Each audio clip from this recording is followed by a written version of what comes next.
احتیاط کتنی کرتے تھے میں بتاتا ہوں. مفتی شفیع رحمت اللہ علیہ، مفتی اعظم پاکستان مفتی محمد تقی عثمانی صاحب، مفتی محمد تقی عثمانی کے والد محترم ہیں، انتقال ہو چکا ہے، یہ سابقہ مفتی اعظم تھے. جب ان کا انتقال ہوا تو ڈاکٹر عبدالحی رحمت اللہ علیہ ان کا بھی انتقال ہو گیا. یہ آئے ان کے پاس میت پر، مطلب انتقال ہو گیا تو اپنے دوست کے جنازے میں آئے شرکت کے لیے. تو انہیں کچھ میٹھا پیش کیا گیا اور پانی پیش کیا گیا. یہ کہنے لگے اب میں یہ کھا پی نہیں سکتا. کیوں؟ کیونکہ اب میرے دوست کا اس میں حصہ نہیں ہے جن کا انتقال ہو گیا، اب یہ بیٹے اور بیٹی کا حصہ ہے. جب تک ان کی اجازت نہیں ملے گی میں یہ پانی کا گلاس پی نہیں سکتا، پانی کا گلاس پی نہیں سکتا. امام اعظم ابو حنیفہ رحمت اللہ، دیکھو میں اس لیے کہہ رہا ہوں جیسے ہی باپ مرا تو اب وہ ٹوٹل مال وارثین کا ہے، بیٹے اور بیٹیوں کا. کوئی تیسرا ان تمام وارثوں کی اجازت کے بغیر اس گھر کی کوئی چیز یوز نہیں کر سکتا. اور وہ خود وارث، اگر مثال کے طور پہ 5 وارث ہے، ایک وارث امریکہ میں ہے، ایک بیٹا مثال کے طور پر، اور 4 وارث انڈیا میں ناندیڑ میں موجود ہیں، وہ 4 وارث کی اجازت مل چکی ہے لیکن 5ویں وارث کی اجازت نہیں ملی ہے. اس کی اجازت کے بغیر یہ 4 وارث بھی پانی کا ایک گھٹ نہیں پی سکتے. 5 وارثوں کی آپسی سہمتی ہو، رضامندی ہو، ان کی اجازت ہوگی جبھی کوئی تیسرا کچھ کھا اور پی سکتا ہے، اور وہ آپس میں ایک دوسرے کو اجازت دے گے تبھی کچھ ہو سکتا ہے. اگر کوئی یوز کر رہا ہے، استعمال کر رہا ہے تو وہ حرام ہے، ناجائز ہے، حرام ہے. امام اعظم ابو حنیفہ نعمان بن ثابت رحمت اللہ علیہ ایک بیمار کی عیادت کے لیے جب گئے تو بیٹھے ہوئے تھے، نزع کی کیفیت طاری ہوئی، وہ بیمار پر مرنے کے بالکل قریب. امام صاحب اٹھنے والے تھے تو دیکھا کہ یہ مرنے کے بالکل قریب ہے تو آپ وہاں پر بیٹھ کے کلمہ تلقین کرنے لگے. کچھ دنوں میں کچھ وقت میں وہ مر گیا، کچھ ہی دیر میں مر گیا. جیسے ہی اس کا انتقال ہوا امام صاحب نے چراغ بجھا دیا. امام اعظم ابو حنیفہ نے کیا کیا؟ چراغ بجھا دیا. وہاں موجود لوگوں نے کہا حضرت یہ چراغ کیوں بجھایا؟ ابھی تو زیادہ ضرورت ہے. کہنے لگے یہ چراغ کا مالک یہ تھا اور مالک دنیا سے گیا، اب مالک بدل گیا، اس کی اجازت چاہیے. اب یعنی اس کے بیٹے اور بیٹیاں مل کر اجازت دیں گے تبھی میں اس چراغ کو یوز کر سکتا ہوں، استعمال کر سکتا ہوں. بات سمجھ میں آ رہی؟ اللہ کہتے سمجھ میں آ جائے. تو آج جو ہم ہیں نا بے دھڑک بے باکی سے استعمال کرتے ہیں میت کی چیزوں کو بغیر تقسیم کیے ہوئے، ہم وہاں پر غلطی پر ہیں. اللہ کے نبی صلی اللہ علیہ وسلم کا عمل میں بتاؤں، جب کسی کا انتقال ہوتا اللہ کے نبی اس کی نماز جنازہ پڑھاتے اور فوراً اس کے گھر پر تشریف لے جا کر اس کی وراثت کو تقسیم کر دیتے فوراً. یہاں تک کہ اللہ کے نبی صلی اللہ علیہ وسلم نے وراثت تقسیم نہ ہونے پر ناراضگی کا اظہار کیا. اللہ کے نبی صلی اللہ علیہ وسلم نے فرمایا کہ تم میراث تقسیم نہیں کرتے ہو اور اللہ کی ناراضگی کو مول لیتے ہو. سن لو کہ میری سفارش سب کے لیے ہے، اس کے لیے نہیں ہے کہ جو جائیداد تقسیم نہ کرتا ہوں، وراثت تقسیم نہ کرتا، اس کے لیے نہیں ہے. تو اللہ کے نبی نے ناراضگی کا اظہار کیا ہے. یہ جو حدیث میں نے شروع میں پڑھی تھی تعاشروا کالاخوان، یعنی آپس میں رہو، بھائیوں جیسے رہو، بھائیوں سے بھی بڑھ کر رہو، خوب محبت سے رہو. وتعاملوا کالاجانب، لیکن معاملات آپس میں بزنس ہے، تجارت ہے، جو بھی معاملات ہے وہ اجنبیوں کی طرح کرو. کس کی طرح کرو؟ اجنبیوں کی طرح کرو. یہ جو وراثت ہے تو یہ بھی آپس میں ایک بزنس ہے کہ اب یہ اجنبیوں کی طرح کرنا ضروری ہے. لوگ کہتے ہیں نا کہ بھئی آپس میں بھائی ہیں مل کر کر دیں گے، بہنیں ہیں مل کر کر دیں گے، یا چچا تایا ہیں مل کر کر دیں گے، سب دھیرے دھیرے. نہیں، بعض لوگ یہ کہتے ہیں کہ ابھی کفن بھی میلا نہیں ہوا اور تم ابھی جائیداد کے تقسیم کی بات کرتے ہو. کیوں شریعت نے فوراً تقسیم کے لیے کہا ہے؟ کیوں کہا ہے؟ اس لیے کہ جب سب جمع ہوتے ہیں، اب نرم دل ہوتے ہیں ہر ایک کے، ہر ایک صدمے سے دوچار ہوتا ہے، دنیا کی محبت دل سے نکل جاتی ہے، جس کی وجہ سے اس وقت جب جو کہا جائے گا سب بخوبی مان لیں گے.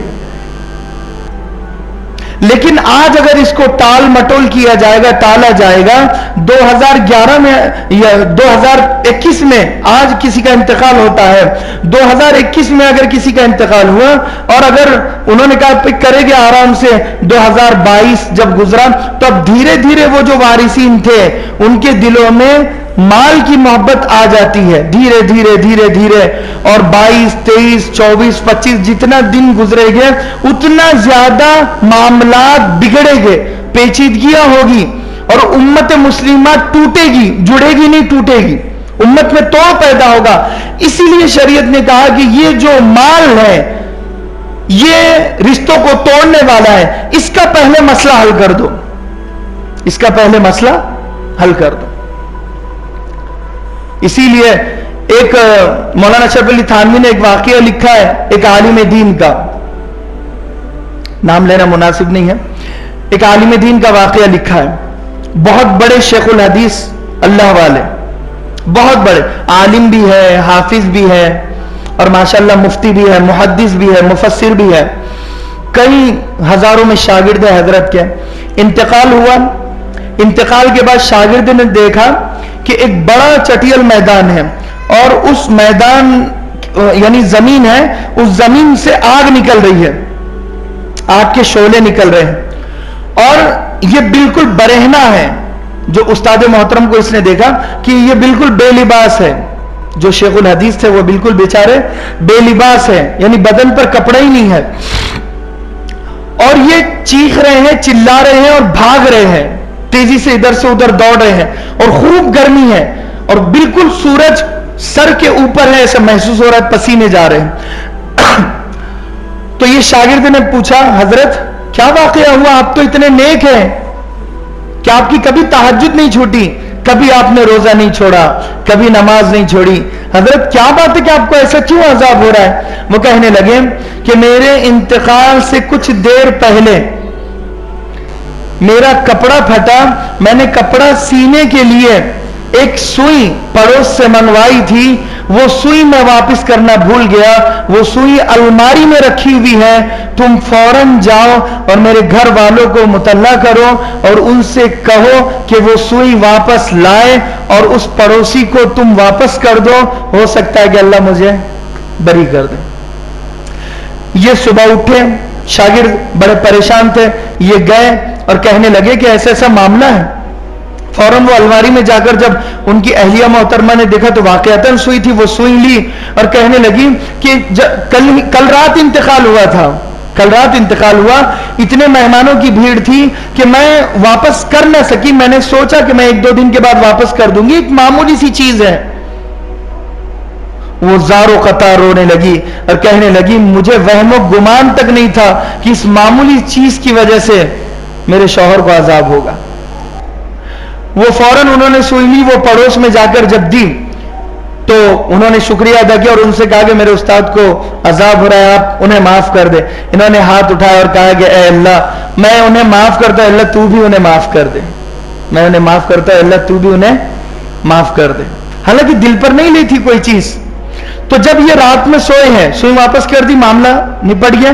جب اور اسی دن رات میں جب سوئے ہیں، دوسرے دن جب اٹھے تو خواب میں دیکھا کہ استاد محترم جبے میں ہے اور عمامہ سر پر ہے، ہاتھ میں لکڑی ہے اور بڑے خوبصورت باغ میں ہے اور خدام آس پاس کھڑے ہوئے ہیں اور بڑے خوش و خرم ہنس رہے ہیں، مسکرا رہے ہیں اور کہنے لگے کہ بیٹا تم نے مجھ پر بہت بڑا احسان کیا ہے۔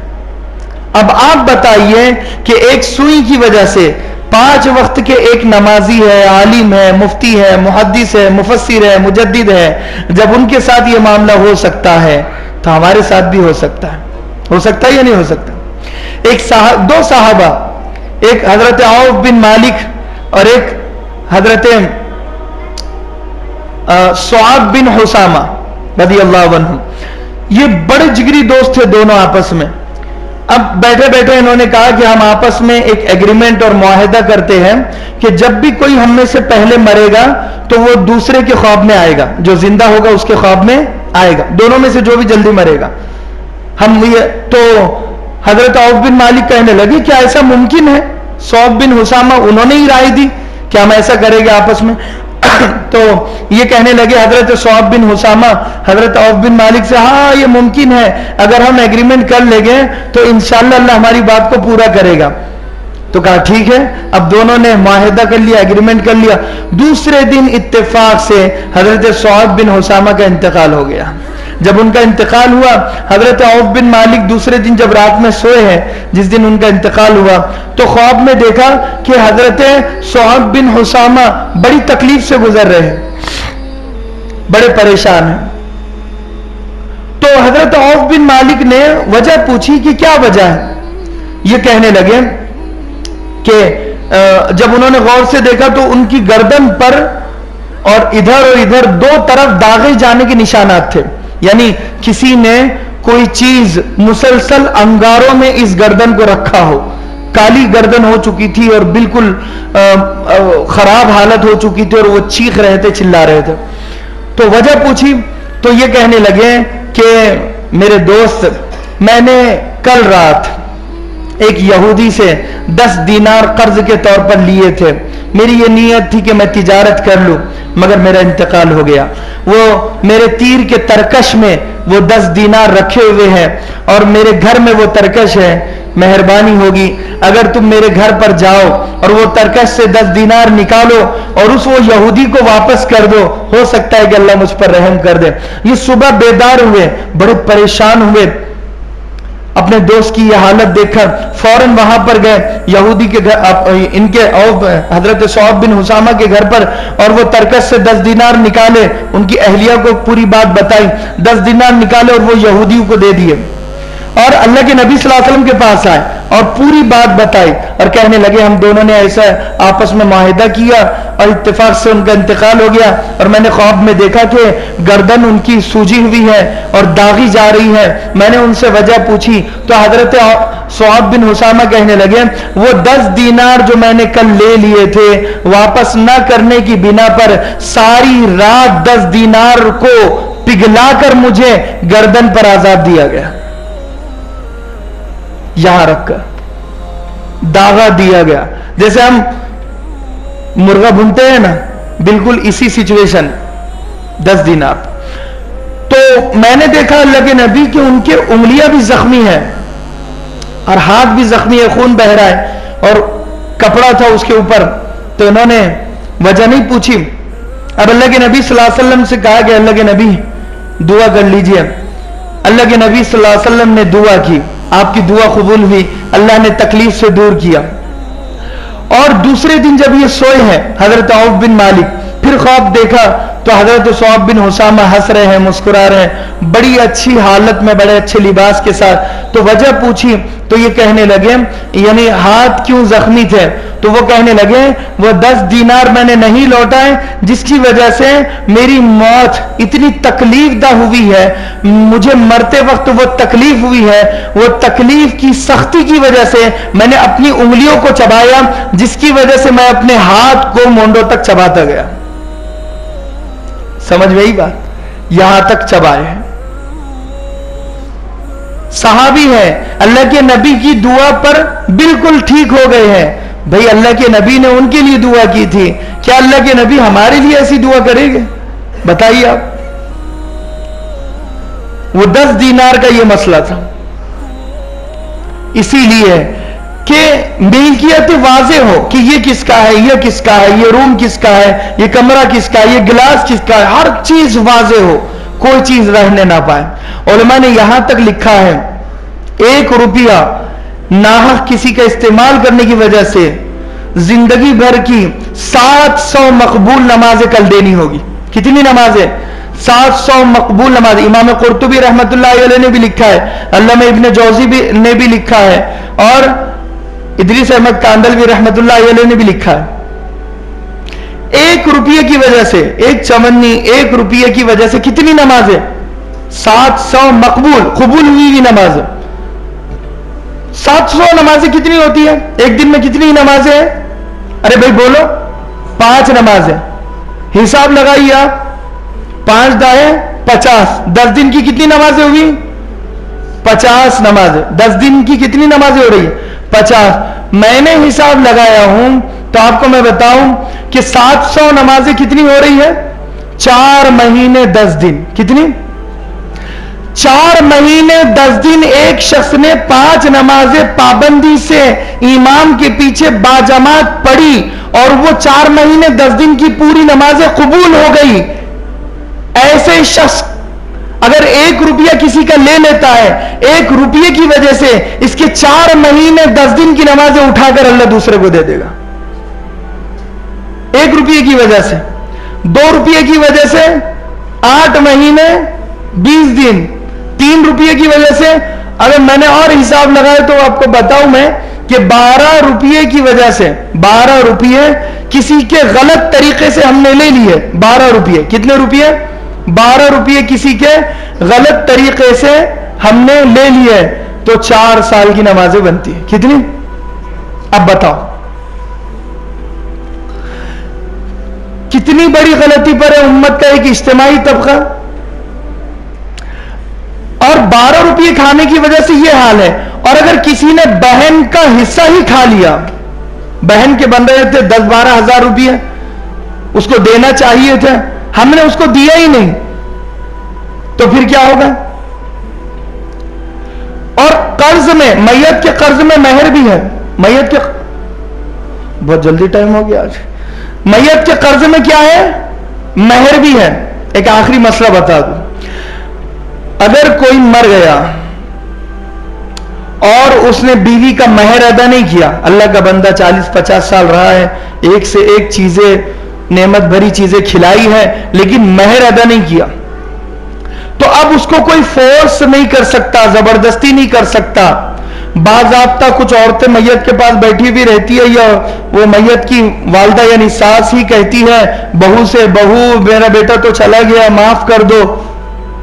جیسے انتقال ہو جائے گا اس کے بعد کوئی بھی زبردستی کرے، اگر یہ بیوی معاف بھی کر دیتی ہے تو معاف نہیں ہوگا. اس بیوی کو پراپر طریقے سے مہر شوہر سے، شوہر مر گیا تو شوہر کے گھر والوں سے یعنی اس جائیداد میں سے مہر کے پیسے ادا کیے جائیں گے. بات سمجھ میں آ رہی؟ اور بیوی کا حصہ الگ دیا جائے گا، بیوی کا جائیداد والا حصہ الگ رہے گا. یہ تو مہر کا اسے دیا جا رہا ہے، مہر اور کا تعلق جائیداد سے نہیں ہے، دونوں الگ الگ ہے. لیکن یہ مہر میاں صاحب نے دیے نہیں، تو اب مرنے کے بعد اب یہ میاں کے جائیداد میں سے پہلے مہر ادا کیا جائے گا، پھر قرضے ادا کیے جائیں گے، اور پھر بیوی کو بیوی کا حصہ بھی دیا جائے گا. بات سمجھ میں آ رہی؟ یہ تو آج بڑی بڑی غلطیوں پر ہم ہیں. حضرت عائشہ رضی اللہ عنہا ام المؤمنین ہے، فرماتی اللہ کے نبی صلی اللہ علیہ وسلم نے فرمایا عائشہ کہ تمہیں پتا ہے کہ مفلس کون ہے؟ اللہ کے نبی نے یہ جو حدیث ہے یہ 3 مرتبہ بیان کی ہے. صحابہ کے مجمع میں آپ تھے، صحابہ سے پوچھا تمہیں پتا ہے کہ مفلس کون ہے؟ حضرت عائشہ سے بھی پوچھا، اور جب ایک سفر پر تھے جب بھی پوچھا. کیوں؟ اہتمام اور اہمیت دلانے کے لیے کتنی ضروری چیز ہے. تو اللہ کے نبی سے صحابہ نے اور حضرت عائشہ نے بھی کہا کہ جس کے پاس مال نہ ہو، روپیہ پیسہ نہ ہو، وہ مفلس ہے. مفلس یعنی غریب جسے کہتے ہیں کہ وہ کنگال ہے، وہ مفلس ہے. اللہ کے نبی صلی اللہ علیہ وسلم نے فرمایا کہ نہیں، میری امت کا مفلس وہ ہے کہ جو اعمال کے پہاڑ لے کر آئے گا. قرآن اتنے پڑھے کہ قرآن کا ثواب پہاڑ کے برابر ہو گیا، نمازیں اتنی پڑھی کہ نماز کا ثواب پہاڑوں کے برابر، روزے اتنے رکھے کہ روزے کا ثواب پہاڑوں کے برابر، پوری زندگی پر تہجد کی نماز، اتنا نیک انسان کہ کسی کو کچھ نہیں کہا، اور ہر عبادت جو کا تو ادا کی ہے. وہ شخص جب آئے گا تو اس نے اپنی بہن کا حصہ کھایا ہوگا، یہ بھائی کا حصہ کھایا ہوگا، یا کسی کو ناحق گالی دی ہوگی، کسی کی چغلی اور غیبت کی ہوگی اور اس سے معافی نہیں مانگا، اس کا دل توڑ دیا. اب وہ اس حال میں آئے گا، اللہ تبارک و تعالی لوگوں کا حق ادا نہ کرنے کی وجہ سے اس بہن کو، جس بہن کا اس نے حصہ کھا لیا، وہ بہن اللہ کے دربار میں حاضر ہوگی اور اللہ سے فریاد کرے گی. اللہ تبارک و تعالی اس کی ساری نیکیاں اٹھا کر اس بہن کو دے دے گا، بھائی کی ساری نیکیاں اٹھا کر بہن کو دے دے گا. اب پھر دوسری بہن آئے گی، کہے گی کہ اللہ میرا بھی اس نے حق ادا نہیں کیا، اب تو نیکی اس کے پاس ہے ہی نہیں. اللہ تبارک و تعالیٰ اس بہن کے سارے گناہ اس کے سر پر ڈال دے گا. یہ بہن تو جنت میں جائے گی اور وہ بھائی نتیجتاً دوزخ میں جائے گا. جب آیا تھا تو گارنٹی تھی کہ بڑی جنت ملے گی, بڑا محل ملے گا, کیونکہ بڑا قرآن, بڑی نمازیں, بڑے روزے اس نے رکھے ہیں. لیکن گیا تو کنگال ہو کر وہ بھی دوزخ میں گیا. سخت ترین عذاب. ایک بالشت زمین, اللہ کے نبی صلی اللہ علیہ وسلم نے بخاری شریف کی حدیث سے فرمایا, ایک بالشت زمین اگر کوئی کسی کی ہڑپ لیتا ہے, غصب کر لیتا ہے, چھین لیتا ہے, ناحق قبضہ کر لیتا ہے, اس کی وجہ سے یہ ایک بالشت زمین کو کھودا جائے گا نیچے 7 زمینوں تک. وہ کھود کر جتنی مٹی بنے گی اس مٹی کو گلے کا ہار بنایا جائے گا, اور وہ اس ہار میں آگ لگے گی. وہ اس حالت میں اللہ کے دربار میں حاضر ہوگا. ابھی اس کا حساب شروع نہیں ہوا ہوگا. یہ تو صرف ویٹنگ کا عذاب ہے. ابھی تو حساب شروع نہیں ہوا, یہ تو صرف ویٹنگ کا عذاب ہے. حساب عدالت چل رہی ہے, رننگ سچویشن میں ہے. اس سچویشن میں یہ ٹیمپروری اس پر عذاب ہوگا. وہ اس عذاب کی شدت کی وجہ سے چیخے گا, چلائے گا. اور ایک روایت کے مطابق فرمایا, اللہ تبارک و تعالی اس سے فرمائے گا کہ اس زمین کو 7 زمین تک کھودو. ایک بالش تم نے کسی کی چھینی, 7 زمین تک وہ کھودے گا, اور وہ 7 زمین اٹھا کر اس کے سر پر رکھ دی جائے گی. اب بتاؤ, اس کی پوری قبر کو سانپ اور بچھوؤں سے بھر دیا جائے گا. اس کی ہر منزل دشوار سے دشوار گزار ہوگی. وہ پلسرات پر بجلی کی طرح گزرنے کے بجائے گر گر کر, کٹ کٹ کر, اس کا ہر جوڑ, ہر حصہ کٹ کٹ کر دوزخ میں گرے گا. یہاں انگوٹھا کھانا شروع کرے گا تو یہ کوہنی تک کھا لے گا, یہاں سے یہاں تک کھا لے گا, اپنے بال نوچے گا. وہ پسینے میں ڈوبا ہوا ہوگا. جو 1 روپیہ کسی کا کھا لے گا, یا ایک بالش سے زمین کسی کی غصب کر لے گا, یا ہڑپ لے گا, یا اس پر قبضہ ناجائز ناحق کر لے گا. یہ عذابات ہیں. لہذا ہم سمجھ لیں کہ ہم کیا کر رہے ہیں, ہم سمجھ لیں کہ ہم کیا کر رہے ہیں. اسی لیے ہر ایک کو اس کا حصہ دے دے اور معاملات صاف ہو گئے. اسی لیے تو امت میں جوڑ پیدا ہوگا ان چیزوں سے. بہن بیچاری کتنی خوش ہوگی کہ بغیر مانگے میرے بھیا نے مجھے میرا حق دے دیا. تو یہ مرنے کے بعد والے مال کو وراثت گنا جاتا ہے. بعض ابھی ابا زندہ ہے, ابا زندہ ہے تو ابا سوچ رہے ہیں کہ میں بیٹی کو یہ دے دوں, بیٹی کو وہ دے دوں, بیٹی کا گھر بنا دوں, داماد کو یہ دے دوں, وہ دے دوں. بھائی آپ جتنا کچھ کر رہے ہو وہ سب ہدیہ گنا جاتا ہے. وہ تم نے جتنا دیا بیٹی کو وہ سب ہدیہ, تحفہ, گفٹ ہے. چاہے بیٹے کو تم 10 کروڑ کا گھر بنا کے دو, وہ ہدیہ اور تحفہ اور گفٹ ہے. جب تم جیسے ہی مرو گے وہ بیٹے کو جائیداد میں سے حصہ ملے گا, وہ بیٹی کو بھی جائیداد میں سے حصہ ملے گا. جس بیٹی کو ہم نے, یا جس بیٹی کو والد محترم نے گھر بنا کر دے دیا, مرنے کے بعد اسے ملے گا ہی. کیونکہ اور یہ جو شادیاں ہوتی ہیں نا, اگر والد کا انتقال ہو جائے, اب جائیداد تقسیم نہیں ہوتی, بیچاری بہنیں چھوٹی ہیں, مطلب غیر شادی شدہ ہے, جب شادی کا موقع آیا تو بھائی مل کر بہنوں کی شادیاں کرتے ہیں نا, یہ ماحول ہے آج کے زمانے میں. تو یہ بھائی ہے نا, وہ جہیز کو بھی گنتے ہیں, بھائی جہیز کو بھی گنتے ہیں. نہیں گنا جائے گا, جہیز کو نہیں گنا جائے گا. جیسے ہی والد کا انتقال ہوا تم پر ضروری تھا کہ بہن کو بہن کا حصہ دے دیتے, حصے بانٹے کر لیتے. تم نے نہیں کیے, آج تم غلطی پر ہو. لیکن تم اس شادی کو, اس جہیز کو میراث یا جائیداد کا حصہ گن اور شمار نہیں سکتے.